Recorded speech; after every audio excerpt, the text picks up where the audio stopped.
Hey everyone, how's it going? Welcome back to another episode of Open Mic Stakes. I'm Michael Pyle. With me, as of now, we got Amos Amos Dixon. Dixon. There you go. Yeah. Yeah, guys. Sorry, we're nervous. We got a special guest. We're nervous. We want to impress him.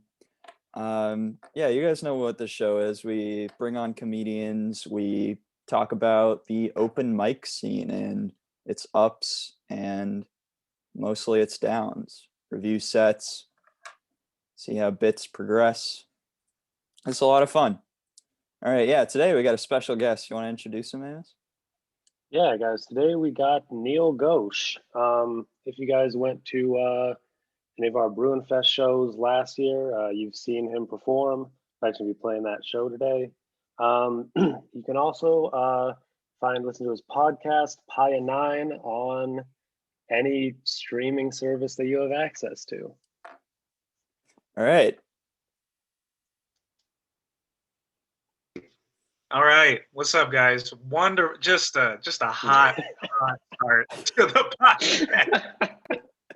We can take it again. I mean, it's not live like it usually is, so we can like record 3-4 times if you want to do it.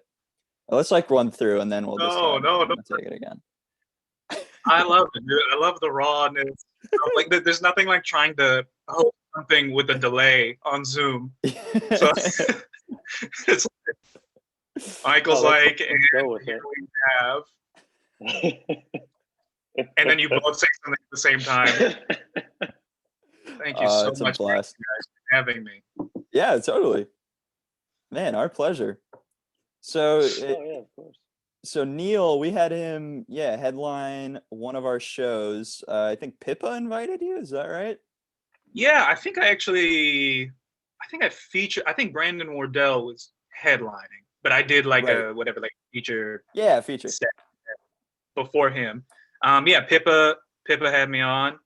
That was like, I what y'all have with Shenanigans is like just such a beautiful incubation for, I feel like, comedy. And like because I had done that basement banter show with Selma Zaki and I think it was Pippa at the time, but maybe somebody else. Katie Green. Katie, yeah. But I just didn't know that it was just, had such a big, and like so many students came and supported. Like that was such a dope show, man. So yeah, it's great that you guys are playing this because it went well. Yeah, and yeah, they're always great shows. Always great headliners, mostly, and yeah, we're really lucky to have the club, and we're still to plug our stuff. We're still doing shows over quarantine. So if you guys listening want to check us out at UCLA Comedy on most social media, doing shows. What about you, Neel? Have you been doing any comedy over quarantine, COVID? Some Zoom shows, some live stuff. There's some people that are braving the COVID and still hosting some outdoor, socially distanced shows. So I've been lucky enough to do some of those. Saad Alrisa, he's the homie. He's running a great. He has an open mic every week, and he caps it to about 8 people in his backyard. So I've been hitting that mic, and then got to do his show. I did another outdoor show back in the summer when it was warmer. But other than that, mostly Zoom shows. It's been mostly Zoom, and actually, pandemic was a big we all had to kind of readjust our creative juices to fit our situation. So with stand-up essentially being gone, I started picking up. Because I have a music background, so I started picking music back up again and fused it with comedy stuff. So that's been a really, really fun endeavor. But that's mostly what I've been up to. Like parodies, Weird Al stuff, or Oh man, I wish. Weird Al's a goat. No, shout out Weird Al. Weird Al, we know you're listening. White and Nerdy. That's the one I remember. No, it's like I would say it's closer to like Reggie Watts. Mark Rebier was a big. He's kind of newerly known to the masses, but it's more like those two guys, like kind of, let's say, a little more abstract, weird comedy. But the music, if I do say so myself, the music is solid. So, the comedy part of it is just kind of, it's like a little cherry on top. Where can we find that? Where can I find that? Yeah, it's on my Instagram page or my YouTube. Actually, go to the YouTube page because apparently that's where the money is. But Neel Ghosh, Neel-Ghosh. Just Google it, and you should be able to find it on there. Yeah, simple, cool. Yeah. Well, good to hear that you're making comedy happen during COVID. The outdoor stuff is great. We have an outdoor show that's been going well, and the Zoom stuff is less good, but also happening. So yeah, man. It's just just trying to survive in whatever way possible. And it's a lot of, I think this is going to leave a pretty big vacuum as far as like, if you were kind of doing comedy maybe more as a hobby than like you wanted to like become a writer or a producer or like stand up as a profession, I think the pandemic was like a pretty quick way to weed a lot of people out. So, if you've just been in, even if you haven't been performing, if you just have continued to write, work on, whatever creative juices, I'm excited for stuff to come back. Yeah, man. But Zoom sucks. I mean, I think we can all agree, like digital comedy. Digital comedy is like definitely a temporary placeholder. Like nothing beats live. Like, I mean, like particularly this Shenanigans show. Like when there's nothing like a room of what was it, like 200 people, just like you can feel the vibration of them. That's true. That connection is lost over Wi-Fi. Some people are adapting. Some people are doing PowerPoints or like have funny backgrounds. Long time listeners to Open Mic Stakes will know that every guest we've had on for like the past 4 weeks, we've asked them about Zoom mics, and pretty much every time the idea of like virtual background sets has come up and ridiculed. Yeah, I'm trying to think of like the worst. Have you guys seen anything that's just been so like just like a blasphemous like attempt? Oh, there was I went to one Zoom open mic like over the summer, and there was a guy who he did a joke where like he had a virtual background that was a recording of himself doing his stand-up bits. So he made some weird joke about like the fact that there was like another him, but then he just continued the set that like was not related at all to that. So the whole time there's just two of him just kind of like, the recording's doing various act outs and stuff about 10 seconds before he does them. It was a horrible acid trip of a comedy set. So he did the same set as the background? Exact same set. I think the background set like might have just been recorded about 5 minutes before. It was like the same like background too. He had the same clothes on. I've seen one guy just absolutely nailed it. He made his background like the Zoom picture of someone in the audience, like, and it was just them, and he was like drawing on their face and just like roasting them. And that was a great way to do it, because Zoom, like, you have everyone in the audience's names first and last often. You can call people out. No, that's true. I did a Zoom show. It was like Magic First, So already big red flag. But there's this magician, and he had like, I mean, his demo was like people generally like over 60. So it was just like a bunch of really old people. And I remember like I went on, I was like, okay, well, I'm just gonna do the roast thing, because I hadn't planned a set. I had like this music set up with me. And it's just, yeah, they just did not get it. They just didn't understand like what's happening. And then I had made like a hip hop beat, so they were probably like just like, oh no, like gang. Just trying to roast them, but we think we have it rough on Zoom, but the close-up magicians have got to be miserable. Dude, God bless this guy. God bless him. He's up there every week. He's doing it, and the magic. Yeah, the magic was really good dude. Please don't get me wrong. He's a super, super good dude. But yeah, I think one of the bits was like there was one black woman in the audience. And they're like, okay, so like name a celebrity, and like depending on like just the race of the celebrity, he had like he's like, I have a picture of them as a baby. And then just depending on the race, he had like a white baby, a black baby.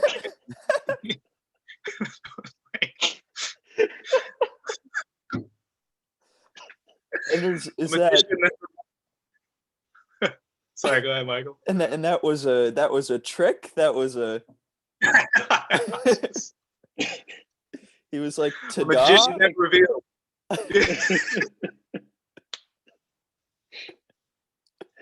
That's great. Can we get this guy for fucking Brewfest? God. Oh, man. Oh my god. Yeah. Oh, you crush with the progressive college crowd. Definitely. That's so funny. I feel like magic should be like easier over Zoom, you know? Like just put on a virtual bag and just fucking like lean back. You're just gone now. Right, you can't see below my chest. I can do it down here. It's another danger of Zoom shows. Yeah. Yeah, man. But shout out to that dude, whatever his name was. He's a good guy. Yeah, anyone who's doing it and making it happen over Zoom. That's the thing, man. That's the thing. But you know, with the open mics, like I remember I was here. I told you guys I'm in Iowa right now, and they have one comedy club here. And I remember I went to an open mic because I was home over Thanksgiving or something, and there was a dude. He went up with a blazer with like pepperonis just like stapled to his blazer. Never acknowledged it. Just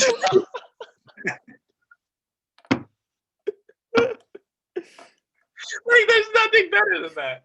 There's just nothing better. You can't do anything that's better than a man with meats stapled to his chest. You gotta stand out somehow.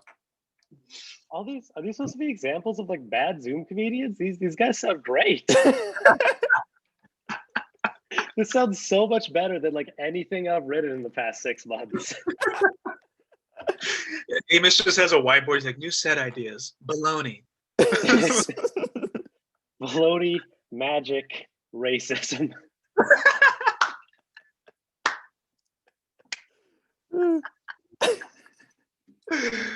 Oh man. I mean, when you distill all the greats, it comes down to those 3 things. They all have one or the other. Yeah, you have to have at least 2. Yeah. Lunch meats, race. Oh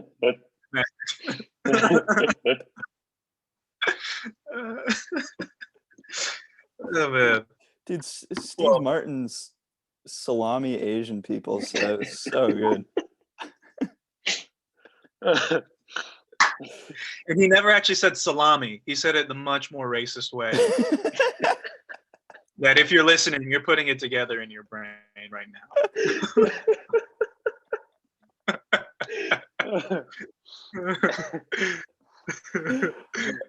All right. Neel brought a couple sets for us today. One he did at our show. It went fantastic. 50% him, 50% us, the show. Amos hosting, setting it up for him. Yeah, man. Yeah, I'm gonna do that. Like I said, like I had never seen kind of the breadth of the Shenanigans Club and then the pool and all y'all. I don't think anyone did bad, which is just insane. Like I don't think anyone did bad. Like I was expecting at least one, like someone to fold. And so when you're at a show and you're like, oh, fine, okay, all these kids, well, like I got to bring my A game. So yeah, I mean, y'all all did such a good job. Do you prepare your sets throughout the semester? Or like, how do you guys go about making your set? We meet like once a week, so we're like always kind of like workshopping sets just with other people in the club. And then we also have bi-weekly smaller shows. And that kind of gives you a lot of time to like try out your material, kind of really just kind of fiddle with it over the quarter. And then normally by Bruin Fest, we pick like our top like 8 comedians or something like that. And they do the thing up there. Love it, man. Yeah, we have other shows where we collab with other clubs, so there's a lot of trial grounds. You saw the best of the best each quarter, yeah. Okay, sweet. Yeah, all right. Anyway, so let's get into it. Let's play that clip and we can talk about it. Can you guys see that all right? Yeah. Yeah.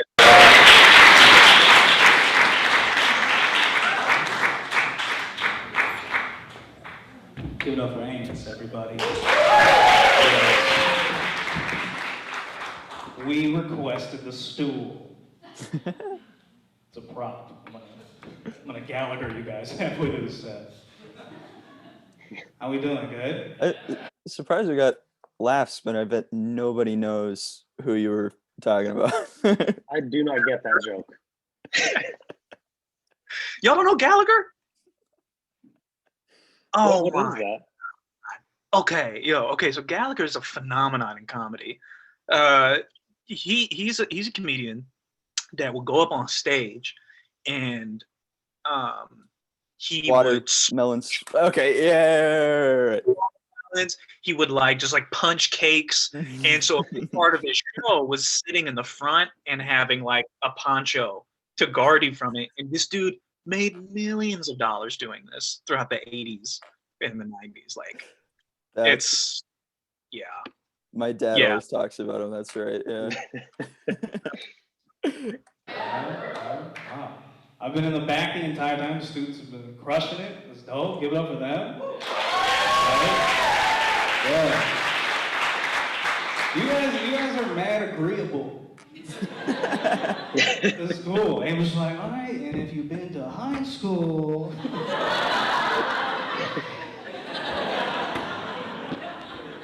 All right, everybody, make some noise if you got 2 eyeballs. 2 eyeballs! Oh! Just one pirate in the back, like, fuck that motherfucker! Was that stuff off the top? I think it could have been totally polished. I didn't mean to. Yeah, I've been working on that for 9 years, Michael. Thanks. Just waiting for someone to waiting for an agreeable crowd. I've searched for so long. Oh man, it's I can't remember who taught me. Okay, so one of the best things in comedy is like OGs explaining to you like just little things that you can do to gain favor up top. So one of the things that I like to do is just like give it up for yourselves. Oh, okay, we're clapping. It's they don't know necessarily, the audience know, they are generating positive energy and feedback, right? And so, and the call and response bit of it, like it sets you up a little bit just to have like a little bit of a cushion. And I think the agreeable thing was just like, it's just something I observed in the back. Like, it was just like, you guys were pressing so hard. It was kind of like suspicious, and I think he just had a joke about high school or something like that. And so that's why it's kind of perplexing. So I just wanted to address. It's always good to address something that you see in the room, Yeah. But and I made this mistake plenty of times. Don't ever address anything that's like awkward or negative about the show. I mean, it works for some people. It does not work for me.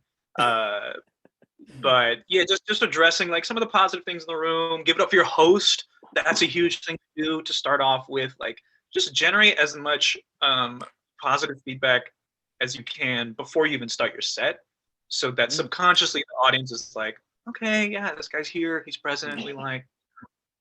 I like to give it up for yourselves. That's a good trick.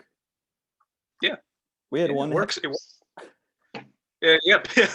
People are egomaniacs. We gotta manipulate the audience. Exactly. Yeah. Neel Ghosh.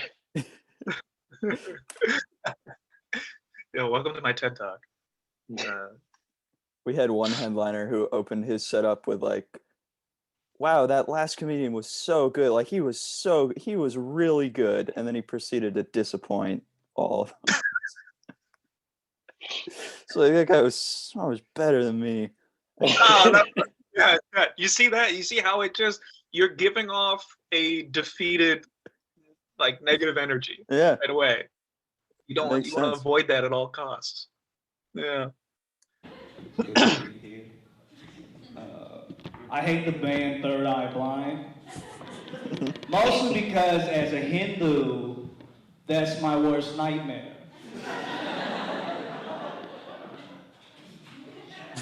No.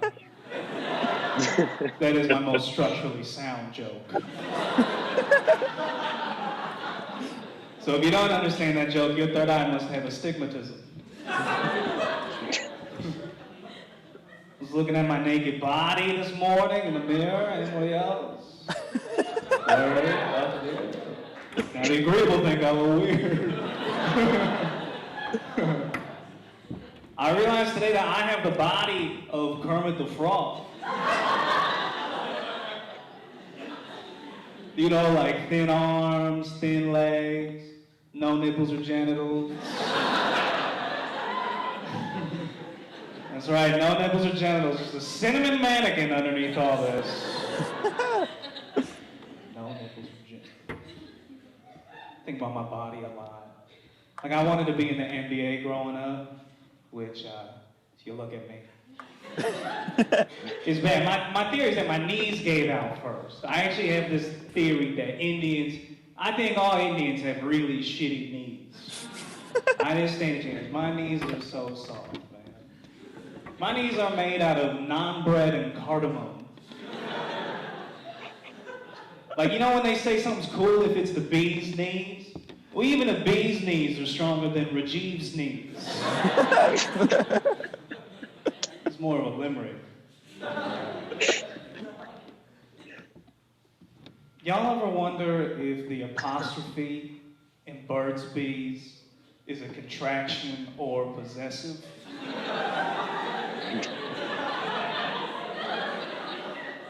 If it's possessive, it's cool, Bert owns the bees. But what if it's a contraction and Bert is bees? I thought about that joke for so long afterwards. That joke got a lot of talk in Shenanigans. Right. Dude, that's hilarious. So, I mean, I don't know how, like, into my brain we want to go with this, but that joke originally was about Ruth's Chris, that steakhouse. Do y'all know what that is? Never heard of that. I'm glad I got rid of that. So Ruth's Chris is a steakhouse, and it's like Ruth apostrophe S Chris. So it's like, you know, if Ruth is Chris, great, that's progressive. You know, I'm all about trans rights and like do, you know. But if Ruth owns Chris, then this is fucked up. It's like some modern slave. So I tried that a few times, and it got the reaction that you two gave me. Like, what is that thing? And then I actually use Burt's Bees, and I was looking at it as like, you know, same kind of like observation of the apostrophe is like, why is it there? And then we have the joke. What was interesting about that third eye blind joke was like the second like roll of laughter. Did y'all notice that? Let's go back. There was Let's like see. Like there was one round and It then a was- second round. yeah, it was like it hit a little later. Mm. I bring that up. All right, everybody, make some noise if you got band Third Eye Blind. It's good to be here. I hate the band Third Eye Blind. Mostly because as a Hindu, that's my worst nightmare.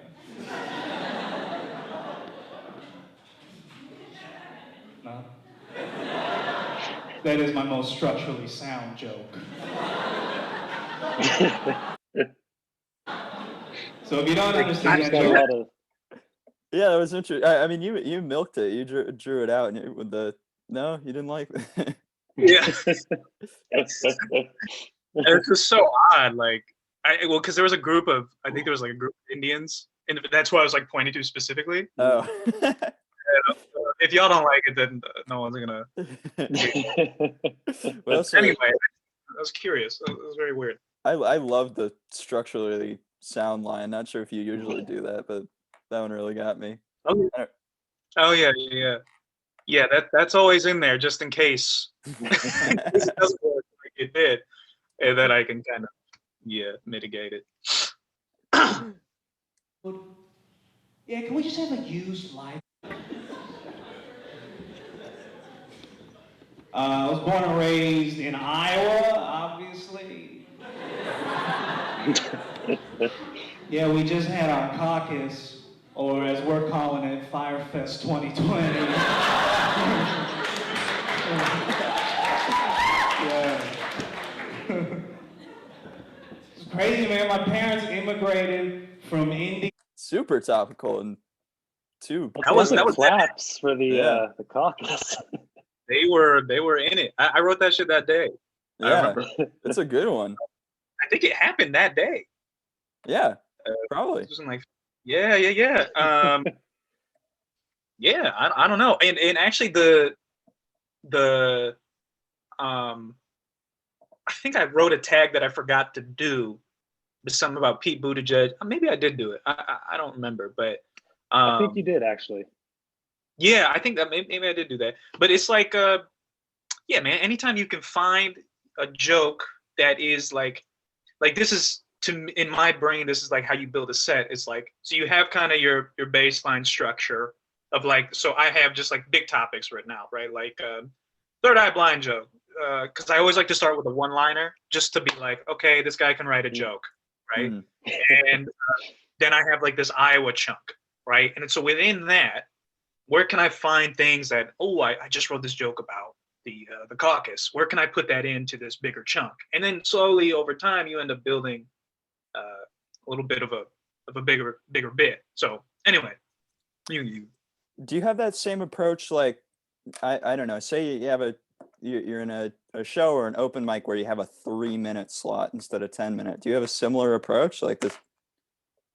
Yeah. So I mean, with mics, it's different because mics, you're just trying to work out ideas. So yes, if you have a bigger chunk and you just want to try, like the mic is just so you can try one tag. Yeah. Yeah.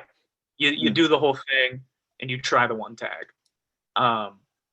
But as you see as we'll see with the second set that you guys are going to show, sometimes it doesn't matter. No one gives a fuck.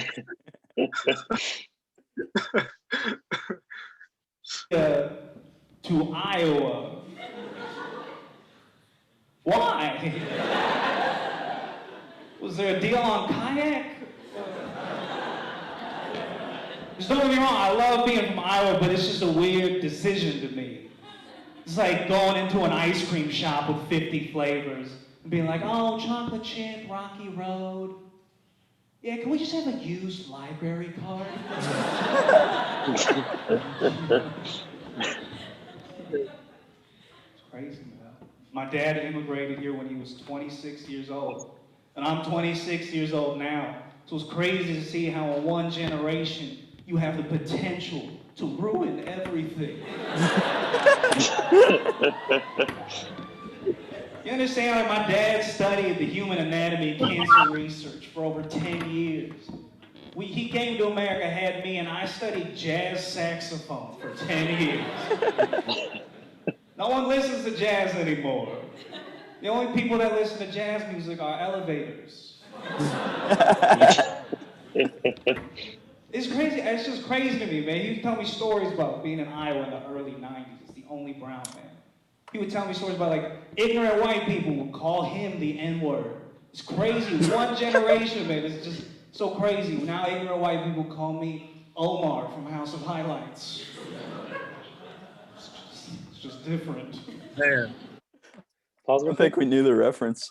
Who is Omar from House of Highlights? Dude, Omar is like, if you know, then you know, because I do kind of look like Omar. But that was I had Aziz in there, which is like obvious, but it felt so obvious to me that it kind of felt like hack. So I was like, who's a different brown guy that's like in the zeitgeist? And so I picked. That was actually the first time I had tried Omar, and the last time I tried Omar. But also, like, you know, well, and this is the first time I've watched this since God knows how long. But there's so many like little little like just like unnecessary verbiage that I have in there that like always just get to the joke quicker, because people are piecing it together fast. You think they are. There's less explanation needed. Yeah, and I think that's like a huge thing of just like, as you progress, you need to become so economical with your words. I mean, I rewatched Chappelle's Killing 'Em Softly. Every transition word has a purpose and a meaning to get to the next joke. There's no like, you know, in that Iowa thing with my dad, there's a bunch of like recontextualizing over and over. You don't need to do that. Just keep hitting the punches. So anyway, that's just watching this right now is what I'm taking away. Yeah, totally. We say trim the fat, like polish the diamond, like get rid of that. Probably the number one feedback in stand-up that you get on sets. Totally. And at our meetings, at least, when people are just kind of like talking, that's how right. And you know, it's a little nerve-wracking, you know, especially if you're going to do a show and you want to try a new like this Omar thing, and so your brain is kind of focused on getting to that, and along the way you don't realize you're kind of adding kind of mush. Yeah. Cool dude. He's one of those dudes that like has a super high IQ with a super low EQ. You know, like emotional quotient, ability to express emotions. So now I just tell my dad I love him to fuck with him. Be on the phone like, hey Dad, it's good talking to you, man. I love you. My dad will be like, and just. Sorry, that distorted the speaker a little bit. I do this. I do this shit a lot, and I need to stop. I'll like notice something, and just my whatever spectrum of ADD that I have. Like, oh, you mentioned the speaker because the audience is certainly thinking of the acoustics right now. Just don't do that, man. Anyway, yeah, I mean, there sometimes like if someone's phone goes off and everyone's attention is distracted, then right, yes, but like an audio issue. Yeah, we didn't notice that. Oh no.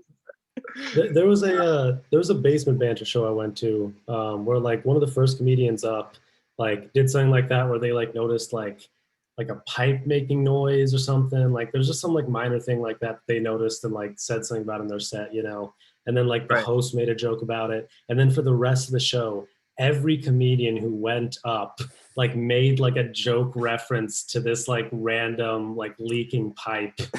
And it was this really weird like like inverse bell curve of like how funny it was, you know, where like it just started dragging on, and then like by the end, you know, it was just kind of obligatory, and then people were really loving it. That's awesome. See, that's the best case scenario for something like that. Yeah. Where it becomes like a joke for the show. That's hilarious. Where people always wonder about Iowa. Was it a crazy place? I'll also try to describe it like Iowa was never like racially tense, except for right after 9/11, you know, for obvious reasons. It was tough, man. It got to a point where people wouldn't have their kids come over to our house to hang out anymore because they were just afraid. My mom saw me struggling with this, so as a solution, she decided to hang up on the front door of our suburban home the Hindu symbol for good fortune and well-being.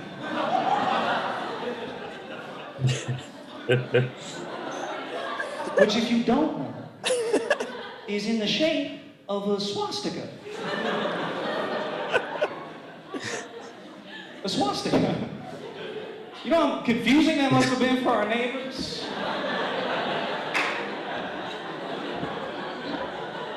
It's like looking across the street like, oh my God, honey. Get in here. I think the Ghoshes are starting to get it.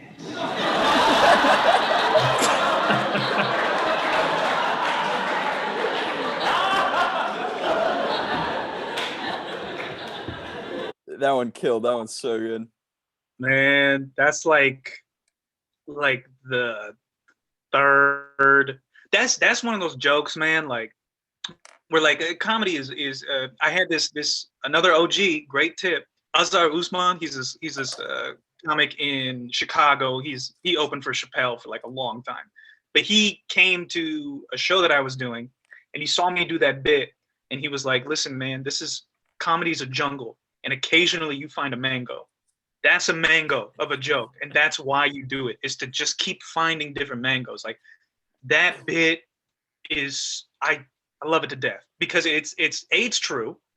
B, it's originally because the setup is that must have confused our neighbors, right? So originally I had done that. Like I had done the act out like, oh my God, quick, let's run away. Like, you know, getting a Honda, we're gonna go to Applebee's or something like that, which is fine. But then I remember I had done that for about like 6 months like that. And I was at an open mic, and I was just like, I had just done it so many times, you know, and I was just kind of like sick of it. And I was like, fuck, just like in the moment, I was like, let me just flip it. And I think I was like, and I became so popular or something like that. And it just hit in a different way. You know what I mean? And that turn is so, man, it's just such a good turn. Yeah, it really is. Because it's something that, like, we kind of see, like, is he going to go this way? And then when you do, it's really satisfying. Yeah. And shout out to Rick Cesario. I know he's been on some UCLA stuff, at least the Basement Banter shows. He like really helped me hone in on that. The Ghoshes are starting to get it. That's such a clean. Yeah, it is. It's really slick. Yeah. So, and I'm glad, like, you know, and there's another thing too, like with doing a joke like that. I remember I did that in Nebraska, and with this flip, people did not like it. They did not like it. Oh, that makes sense. It's a little too close to home, and so right now you have to figure out. Okay, so now if it doesn't work. What's the next turn you can do? And then so it's like then you address them like, oh, okay, so I see we have a few Nazi family members in the room. I'm sorry to. Yeah. So anyway, I love that bit, man. That's the first like real bit. I was like, oh shit, that's a joke. That's a joke. No, it's great, man. Got a great reaction too. Yeah, man. Yeah, no, that's the thing. You know, with the college crowd, everyone's so smart. Like. All right, yeah. So we got like 20 minutes left. Let's go. Enough of the stuff that's killing. Let's mix it up. You want to introduce this next one for us? Yeah, sure. So I think the last joke that I did at Shenanigans is what this recording is. It's this joke about my name. And so the recording at Shenanigans, this bit did very well because it had 6 months of going through the ringer of polishing and trying to figure it out. But the recording that we're about to play is me trying to work it out at an open mic. I believe this is in a desolate basement somewhere in LA. All right, sweet. Desolate basement. So this was an open mic? This was an open mic. That's so funny. You actually have third eye blind. Oh man, I could have sworn you're a fucking fanny pack. Screams millennial. That is right off of Fairfax, man. That's some supreme shit. I was like, this is a Gen Zer that's hiding. Anyway, hot riff. I hate the band Third Eye Blind.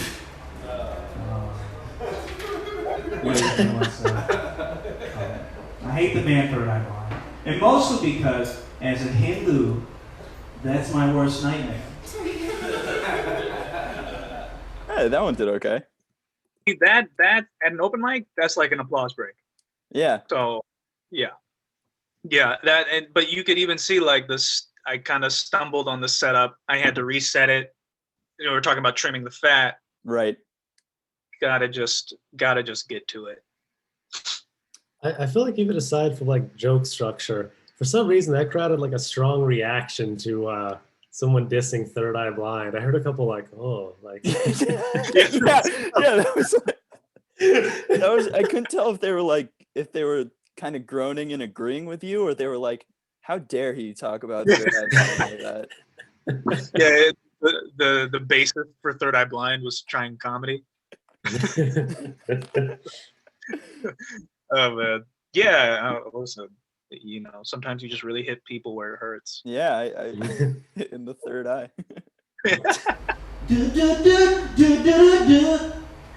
This shit sucks. Also, their music sucks. We have to admit it. That's a pretty good tag to it. That That shit. yeah. I sucks also. guess. I mean, yeah. I do like how it ended up, but Yeah. yes, that is a fun little. That's always fun. Sing a song during the hey. I meant the line, that shit sucks. The other stuff might be. Oh yeah, that's true. too much for that. We had some Third Eye Blind heads in here. Some people went, ooh. That's okay, whatever. Fight me outside, bro. Fight over Third Eye Blind. No.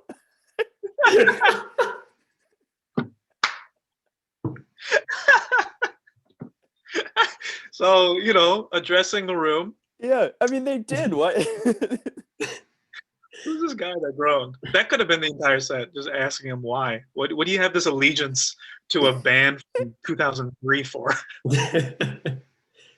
For some reason, whenever you have a set that's starting out like not very strongly like that, and you kind of like address it or like call out the crowd. Some crowds react like really well to that, you know, and that's like an easy way to like get them back on your side. And then others just will now fucking hate you for, you know, the next 5 minutes.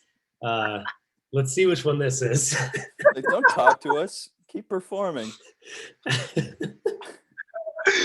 Oh man, they're all waiting too to go up and do their thing. Yeah. right? Oh no, that's the open mic energy that Right. I'm already done and it feels too awkward to leave, or I'm just thinking about my jokes. Right. Oh man, love it. Are you recording this, man? Is it recording on the phone? Alright, well, It's pretty evil. the fucking weird voyeur porno that just happened. I mean, that's the most important question at an open mic. Like, who cares if it interrupts the flow? Because you're just gathering data. That's it, man. At a certain point, you're like, fuck the bits. I mean, you know, you get to the bits. But yeah, actually, now that I think, I like, why was that guy record? I think I found it weird. Oh, the guy was filming you? Yeah. Oh, like in Oh, addition that to was you filming. recording. I remember where this was now. I do remember where this was. This is in Little Ethiopia. There was a mic that was happening in this like art space or whatever. And it was on a Tuesday, and Tuesdays were great because there was like 2 mics I could hit near my crib, and then this little Ethiopia one, and then I could go to West Side for the 10 p.m. mic. So this is like, 9 p.m. ish, and the host was weird host. Like just had this energy of like he was like wearing like a white blazer, no meats stapled to it. Okay, so big red. And he was just recording everybody, and it was just kind of like, what are you doing this for, man? Yeah. So, and I don't think I really like dug into him for it. I just did that porno like voyeur thing, but like, yeah, it was a weird, the energy of the room was very weird already. So just for a some bad context. host can just like set you off to just, they can absolutely kill a set. Oh yeah, dude. I mean, this is why hosting is like one of the more important things for a show's success. Like, I mean, we've all hosted shows and like, and been to shows that have been hosted either well or poorly, and it just dictates the entire energy for the audience in the show. Because you kind of hear in this, it's like some of the laughs are a little like, because you're just uncomfortable in general. So yeah, it's great, and now it's all coming back to me now, where this was. I don't know why you did that. You're not gonna share it anyway, will you? No, sure. This is just for you to jerk off to later. Cool. Very normal. This is great. My name is Neel, but my full name. So he said he wasn't going to share it. That's so strange. Yeah. Look, that's even weirder. So you're like, Yeah, this is just for me. Or...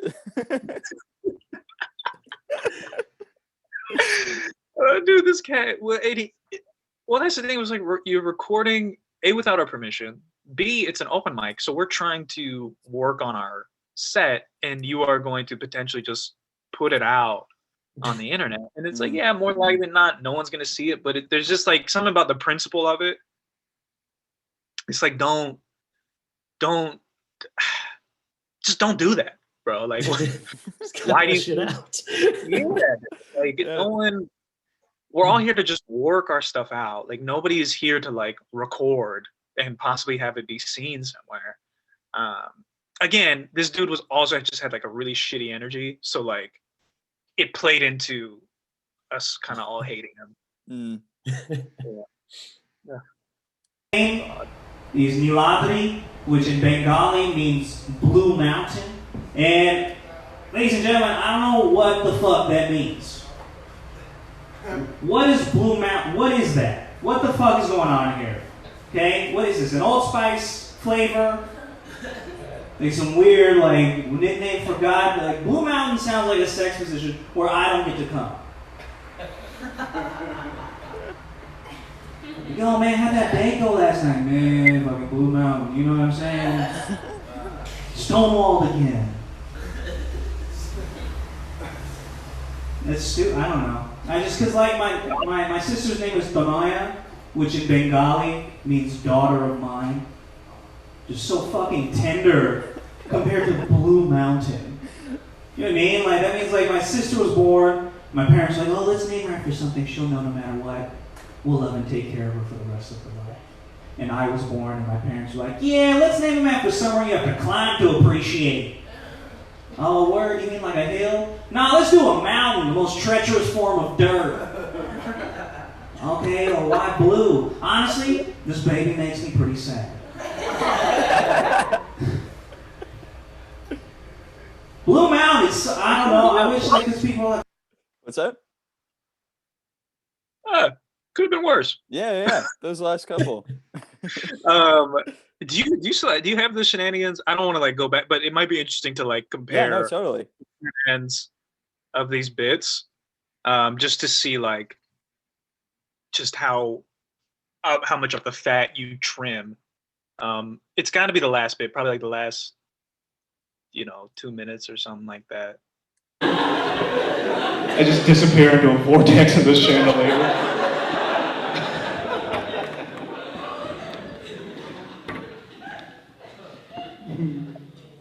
Weird times, man. People were freaking out. My buddy called me up. He's really cool. Thank you for supporting live comedy. That's super cool, you guys. For real. That's really dope. Sure. Yeah. Another give it up for yourselves. Once again, man. Once again. I go by Neel, but my full name is Neeladri, which in Bengali means blue mountain. And ladies and gentlemen, I also have no clue what that's supposed to mean. What's Blue Mountain? Is there some Old Spice flavor? Some weird nickname for God? Blue Mountain to me sounds like a sex position where nobody gets to come. Better, slight change there. Nobody gets to come. That's Nobody gets to come as opposed to me get to come. Yeah. Which is, it's just less kind of ego driven, I guess. Yeah. And it works a little harder. But I mean, you can see just like, okay, blue, I don't know what that means. Is it blah? Is it blah? Nobody gets to come. Like, it's just, the music of it is so much cleaner than the open mic trying to still sort it out. Yeah, the rhythm too. Yeah, exactly. That's a lot of what it is. Yeah. That's my name. And it sucks, right? Because my dad's name is Chirantan, which in Bengali means immortal. That is so dope. It's so cool how like that line is just like a statement, but in this context, it got huge laughter. But yeah, because the audience is already kind of piecing together that how it's going to compare to how shitty the name is, and Blue Mountain. Right, and I think I cut out the whole sister part of it too because it just wasn't. Mm-hmm. Yeah, because at the open mic I had this sister thing, most treacherous form of dirt, something like that. Just cut that out, Yeah. Like get to the dad stuff. So funny. We were talking earlier too about like not like having to recontextualize every punchline, and this is like a great example of that. Totally. Yeah, I mean it's just knowing that the audience is with you and that you don't have to over explain yourself. Yeah, they're already there. They're in it. They're in your world or whatever. So yeah, absolutely, that's a good point. Really good point. I think there's something with The Daughter of Mine because comparison to make, because that is just makes sense. It's just fact. Versus I do love the most treacherous form of dirt line. That yeah, that is a fun. I do like that punchline. Yeah, yeah. Compared to Blue Mountain. Yeah, go ahead, play it. Like my dad's name means eternal life, and my name is what happens to a can of Coors Light when it's ready to drink.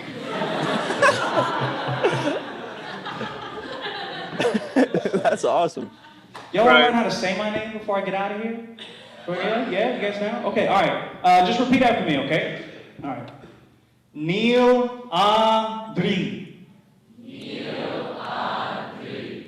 Neeladri. Neeladri. Perfect. You've all just joined ISIS. Thank y'all very much. I appreciate it. Thank you.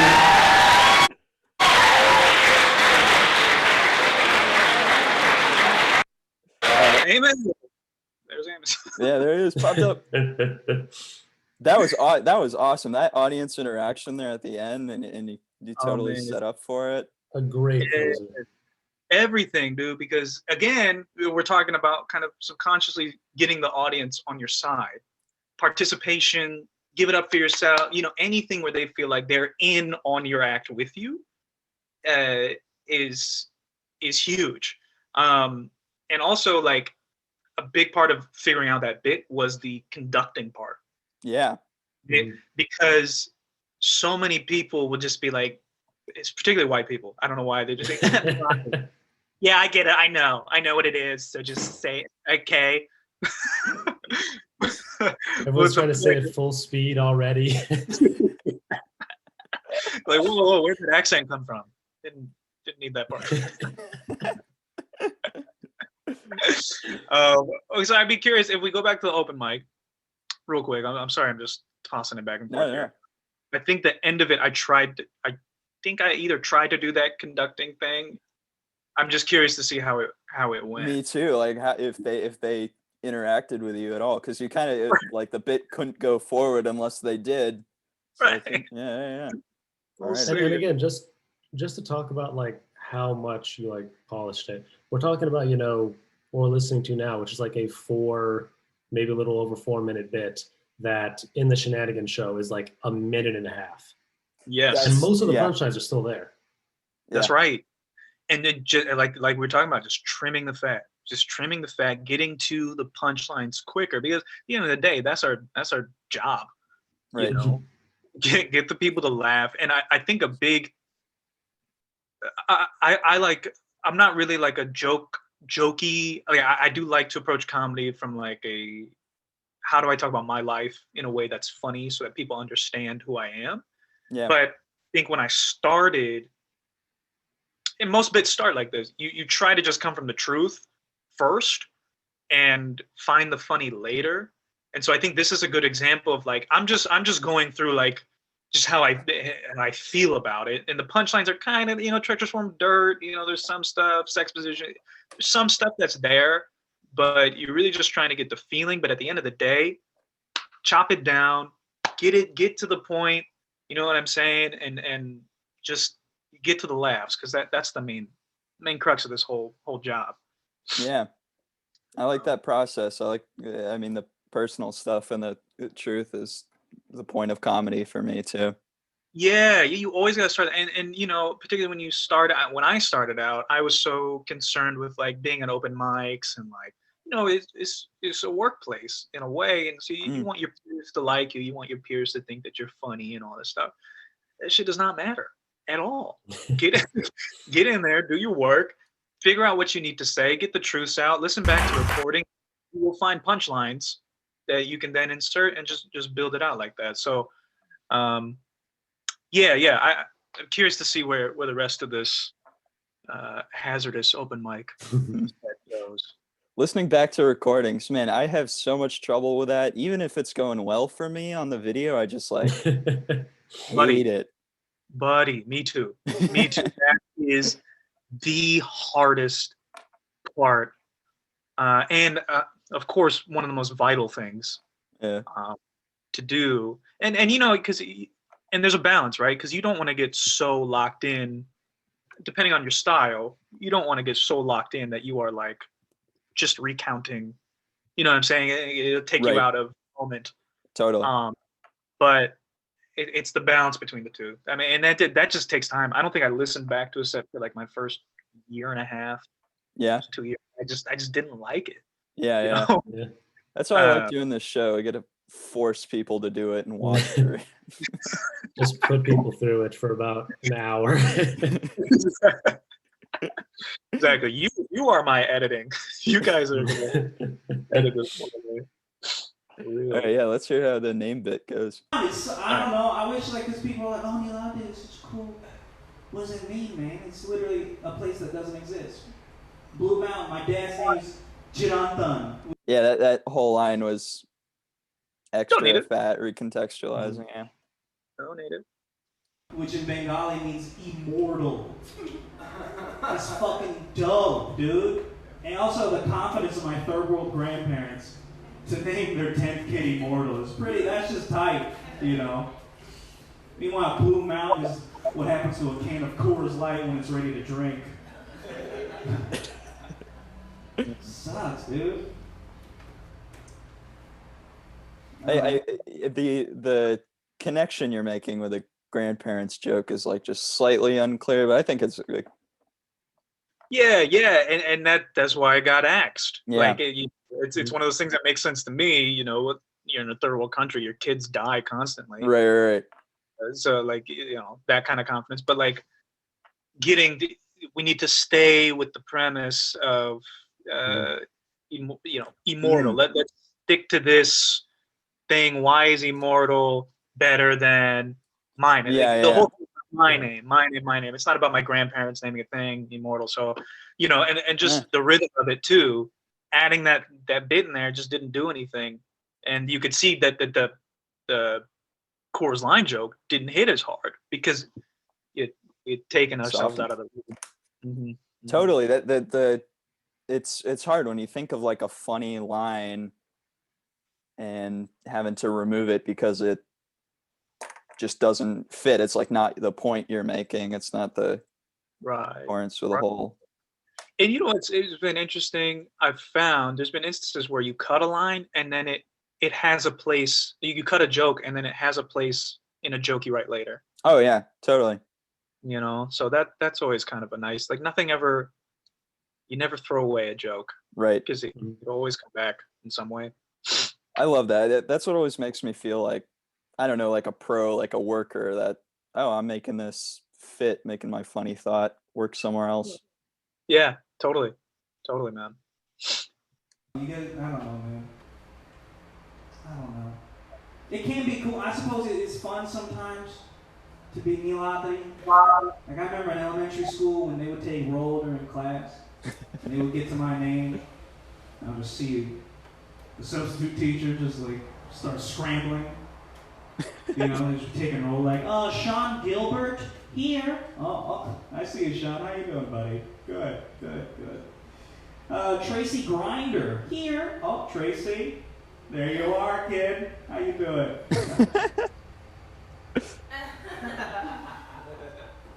See this internal monologue starting to churn inside this man's mind, just like, what the fuck? He's like Indiana Jones, when he finds the fucking treasures. Oh my god. What the fuck are all these vowels?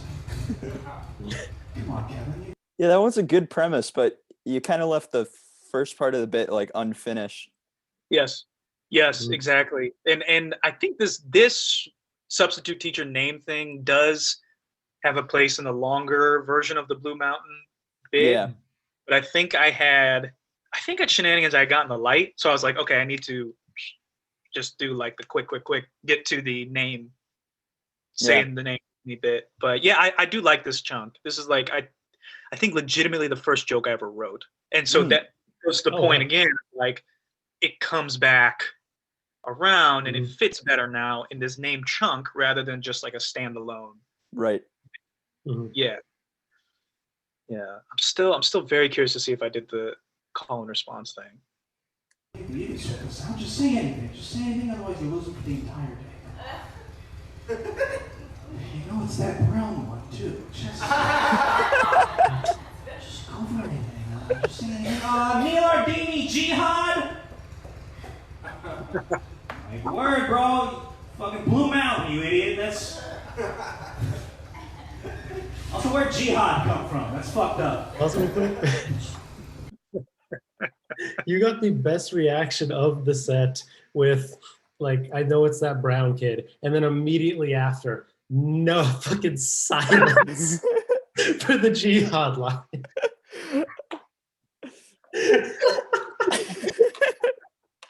The substitute teacher knowing who it is, that's so good. Because I've kind of heard like that premise before, but not that internal monologue in that way. I love that. Oh man. Yeah. That's a really fun bit too. Like the Neel Ardini Jihad is like, I just think that's so funny. I don't know why. Just like so subconsciously racist. Just this, I don't know. But there's probably a cleaned up version of that bit where it all works. Yeah, I think so. I can see it. Yeah. Sometimes it sucks though, because like you'll be at like an authentic taco truck here in Los Angeles, and they'll ask you for your name, and you'll go, Neel Adri, and they'll go, no. What? Neel Adri. Oh, no. Your name is Nacho now, okay? Just shut up. Go ahead. You're making faces at that one. You guys want to That's tough there. Yeah.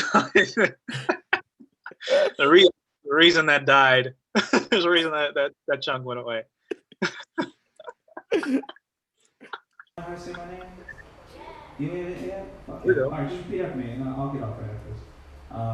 Okay. Neeladri. Those assholes. Neeladri.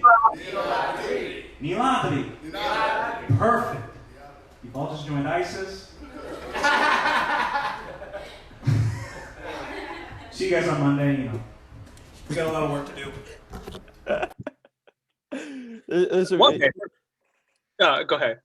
There's a pretty good tag to that. The see you all Monday. We have a lot of work to do, but it's just so much cleaner with just that one line. Surprises us more.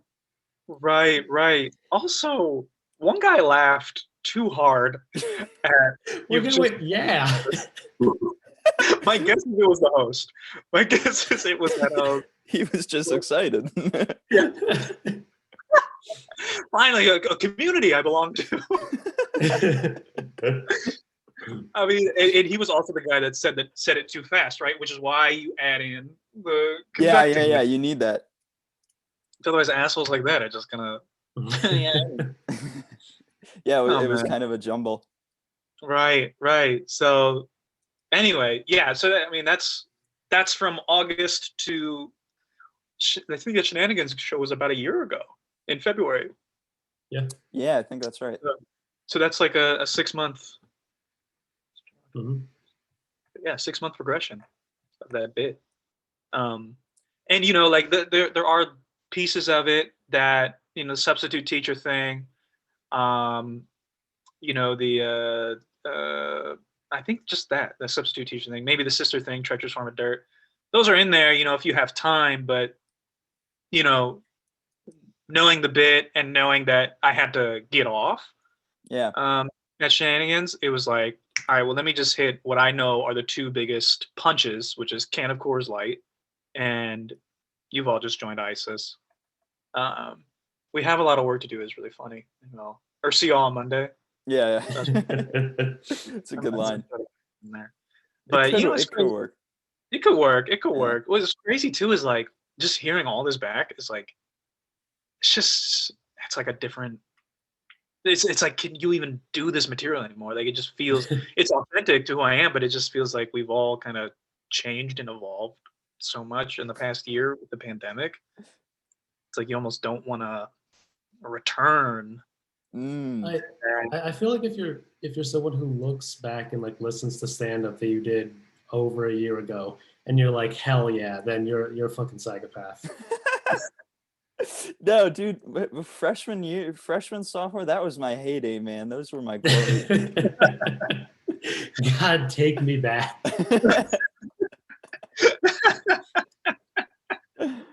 Right. But at the same time, you know, a good bit's a good bit. There's no need to like can it. But it's like you really want to figure out how to get beyond that too. And you know, I mean, there's something too about like you as a minority, you do want to kind of like you want to be funny outside of your ethnic identity. If that makes sense. Like most of my jokes, they work really well because I'm Indian, and there's like that incongruence, you know, Indian in a white world, whatever the fuck. And I think like what I want to do moving forward is like, you know, fucking white dude will do a joke about cranberries. And it's like it's the Burt's Bees joke. It's what it is. Yeah. Right? I want to do stuff that's just universally funny, and you know, I do want to have the identity stuff in there, but I also want to get stronger at, you know, just doing jokes for everybody. Yeah, man, this was a trip. This was really a trip. Yeah, it's fun. This was great, man. This is really dope. Talk the comedy too. I never really kind of dissected my own stuff like this. Oh, really? Cool. No, it's a lot of fun. fun. I mean, not out loud or like workshop it, Yeah. you know. So I appreciate that, man. Yeah, cool. I'm glad we have a great opportunity to do that with like a club that's working on it all together. Yeah.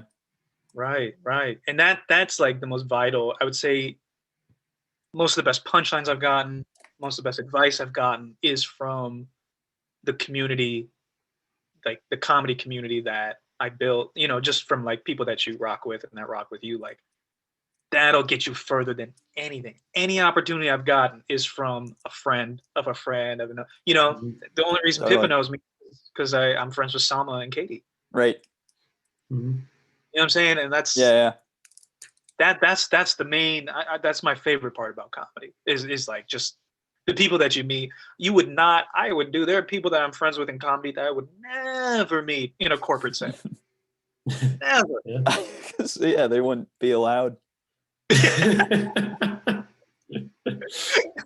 Exactly, man. Homies with face tattoos and shit. Yeah, they're not gonna, you know. So yeah, man, it's a really, really cool thing that you guys got, and like definitely just keep leaning on. I would say that's like the biggest piece of advice. I mean, obviously, you know, right, get up as often as possible. Self-editing with the recording and listening back to that. I mean, that's something that I've had to work on and get better at. But just find your people and just rock with that, man. Like that's everything. That's everything. Yeah, that's where most of the fun and enjoyment comes out of it too, in addition to improving. I mean, hey, friends. Totally. Totally, right? Yeah. I think also, I mean, just kind of like looking over these sets, you know, I can't count the amount of times in this episode that you've like said, you know, like, oh, like this person gave me this tip about this set and this is how I integrated it, you know, or like got this feedback. So I mean, we're seeing in real time just also like how much your comedy improves by interacting with other comedians. Totally, man. And you know, because they see it, you know, a bit in your head. It's just different than how it actually hits people that are outside of you. Right. You know what I mean? Like, and so when you have that paired with people that know comedy, a lot of times they don't even need to know it better than you, but they just can observe it outside of you. It gives such good feedback. And I mean, yeah, man, that's yeah, any sort of progress I've made. I mean, obviously getting up and working as hard as I can to get better, but like, man, it's just feedback from peers is like that has given the most improvement to anything that I've done. So for sure. Yeah. That makes sense. This is the most wholesome ending to a show we've had so far. Normally What it's a just like great bow. anger and sadness. I'll never like go man. Somebody get Gallagher on the phone. Yeah. Oh man, this is. I'm sorry to interrupt you. This is real quick. I mean, like, go for it. That's a huge thing too. Is like I think we think like comedy needs to be this destructive and sad existence, and it's like no. If you can play in this world and somehow make a living, you survive. We all have side hustles, you know, in order to do comedy. Dude, you've won. You have won. Be happy with that. Be happy with the fact that you get to do jokes for potentially a living, even if you just love it. Fuck the living. Like you get to do that. You've found a purpose. That is like what a majority of people don't ever find or get. And like, you don't have to be miserable to do comedy. You know, life is already tragic. Life is tragic already. This life is suffering, right? I mean, that's the most basic fact of life. So you can either lean into it, and again, it works for some people. But the comedy that I enjoy, the comedy that I see, that I really like, is people taking life's tragedies and just having fun with it. Totally.